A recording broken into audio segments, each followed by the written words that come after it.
Welcome back to the Traveling Hoopers. We're getting into another episode of the Prospect Corner. Today, we're going to be looking at four-star recruit Isaiah West out of Good Pasture Christian Academy in Madison, Tennessee. And Good Pasture just had a very big regional win over Christ Presbyterian Academy.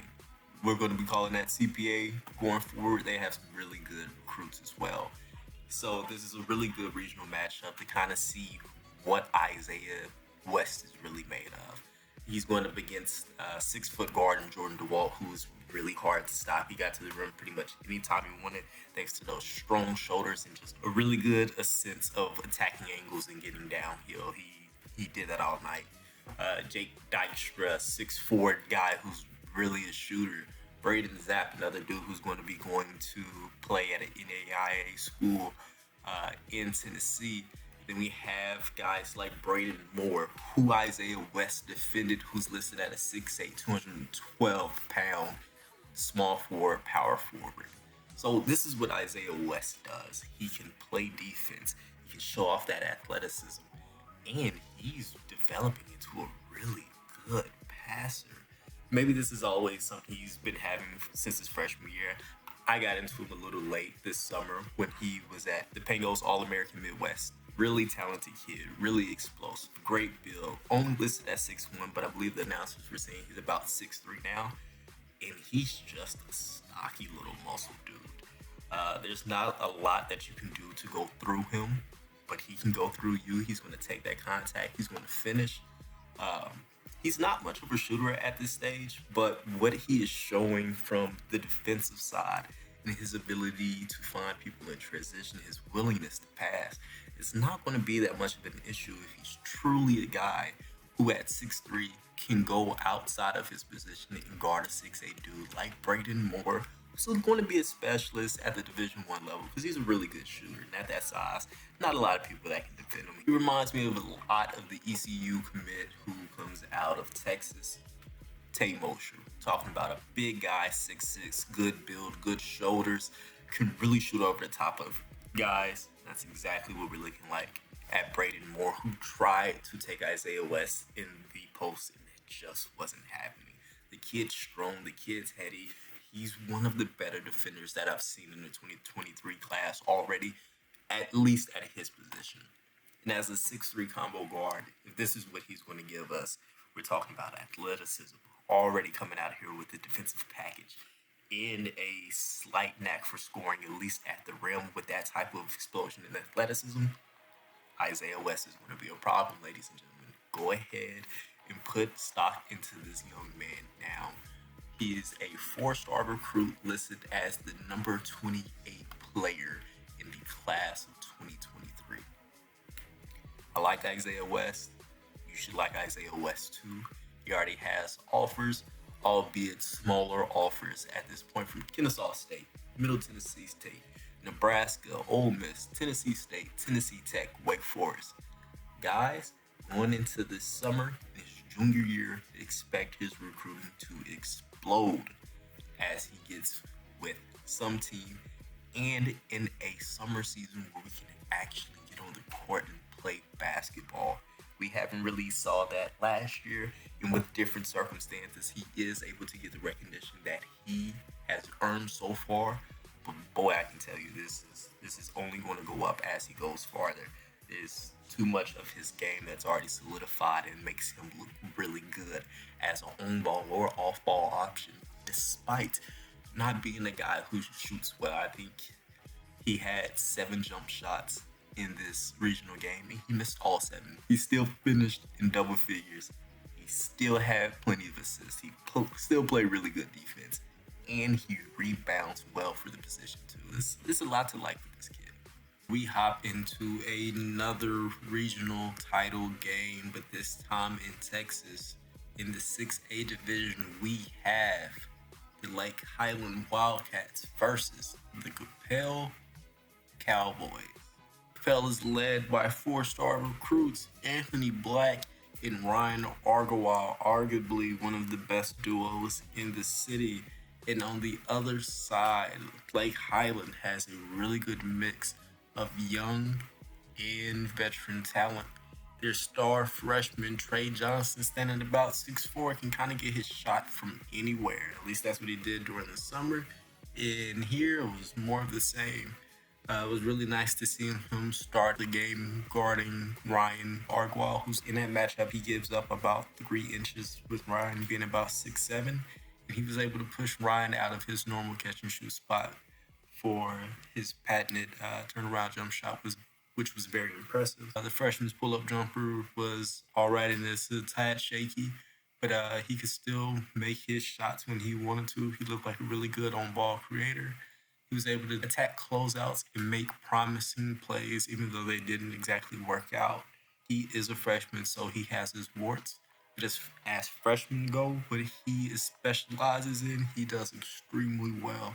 He's averaged about 20 points on the season. Just really impressed from what we get out of this young man. Going back to like Highland, talking about one of their vets, is Noah McDavid. Big guard, standing about 6'6". Most people have him listed as a small forward. He holds offers currently from places like Bucknell and Navy. Whoever gets his services, understand you are getting a kid that by his sophomore year could be a conference player for you if he ends up in divisions like that. He's going to be a really good addition to anyone's team. He's really good downhill, has a solid jumper, starts, breaks, he rebounds, he's athletic, he's smart, he can pass, he can facilitate. McDavid's just one of those guys who's a bit of the total package. If he does not go to one of those high-level D1s, I could see him being a guy who turns into a really good D2 player. Or if you go to the JUCO route, guarantee he will be in some mid-major program when those 2 years are over. All right, focusing back on Capel, I really like the game that we had out of Ryan Agarwal. Of course, he's going to shoot the cover off the ball, and that's just what he does. But some of the things I saw from him as a driver, the crafty things he's doing off of pick and rolls to get into the paint, the way he uses his length to really get around defenders, and then also use his length to extend plays at the rim. There was one specific play that I'm going to run here where he comes off a screen, he hesitates, and then takes this long step to come around the other side of the rim, where his long arm swings him to hit this nice little scoop reverse layup. That's really just like a normal thing from him. He's been doing it since his sophomore year, probably even before that. He's just really adapted as a inside-out scorer with a jump shot like that at 6'7". I know it's really early to say anything about NBA talent, but as far as profiles go with the way he shoots at 6'7", as long as he has a productive career, this is probably going to be a professional basketball player somewhere if he decides to. He's getting offers from places like Stanford, so academically, it's whatever he wants. And his teammate, Anthony Black, the football player, where he is also a four-star recruit as a receiver, is just really good as an athlete and as an overall basketball player. He's a really good cutter. He finishes through contact. He draws fouls. He's a playmaker. He knows how to get downhill. He stands 6'6". He can run the point guard or the shooting guard, or if you want to play him off the small forward, he's extremely versatile on the defensive end. He's a really good passer. Like, just some of the skip breeds that he was able to make in this game alone are like really surprising. He's an assist guy. He gets downhill. There's a lot to say about one of the better prospects in the region who's just constantly going up every time we see him on the court. He's a dog, tough kid. Again, another kid whose future is whatever he wants it to be. Another prospect to look out for that's going to be coming out of Lake Highland is going to be Samson Halton. At 6'8", he has a really solid build. He's athletic. He's only a sophomore. A lot of what he does right now is just finishing and rebounding. But when you're 6'8", you're already a sophomore. What more could you ask? He's a high motor kid, and I think that's only going to be something that's going to get better as he gains skill and confidence going forward. Trey Alexander just had a really good game. This game was one of his season highs. He just kind of got the shots any way he wanted it. The 1-2 dribble pull up was really smooth. Anything he wanted off the dribble was there. He got to the hole, he finished, punched one home on a 6'6" kid who played his heart out. And it was just a really impressive shooting performance all over.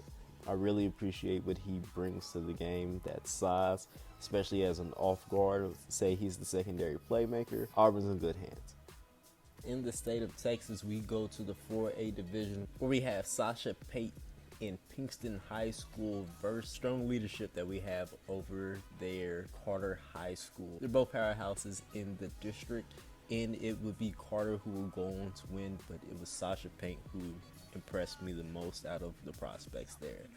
As a freshman, he's able to hit some amazing shots, and already standing at 6'6", he is one of the premier prospects that we have in Texas out of the 2024 class. I'm hesitant to say he's top 50 in the nation, but when it's all said and done after the summer, he's going to be walking around with at least 4 or 5 stars next to his name. This kid is really good. He can shoot off the bounce. He made a shot to beat the buzzer over 2 guys who were closing in on him, and it was a fadeaway 3 from probably about 30 feet out, and he hit it like it was nothing and just walked away. This kid is going to be really good for a really long time, and I am glad to have him so close to home. Once again, Calvin McGowan, hope you enjoyed yourself. If you are watching on YouTube, like, share, subscribe, leave something in the comments. You can also listen to us wherever you listen to podcasts. If you made it this far, once again, thank you. I hope you got a lot done of whatever it was you were working on while listening to this. And yeah, enjoy the rest of your day.